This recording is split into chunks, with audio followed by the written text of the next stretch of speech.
হ্যাঁ তো রবিউল, তুমি বৃষ্টিতে তো ভিজা ভিজা এলা, তো বৃষ্টিতে ভিজা কেমন লাগলো?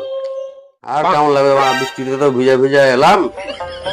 তোমার একটা ভারী কাজ টাজ পেলে ভালো হতো মা, সবই দুয়ানা তিন আমার কাজ।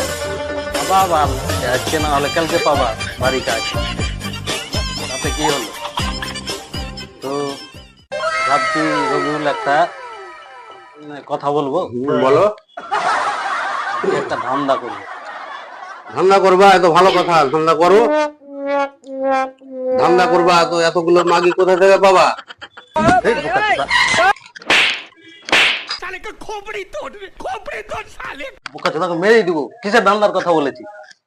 আমি সোনার ধান্দার কথা বলে, তুমি মাগির ধান্দার বলছো? পারা ও তুমি মামা ধান্দার কথা বলে? ও পারা তার কাটা কালীগর। क्या बात है सर, क्या बात है सर, क्या बात, ये बात है।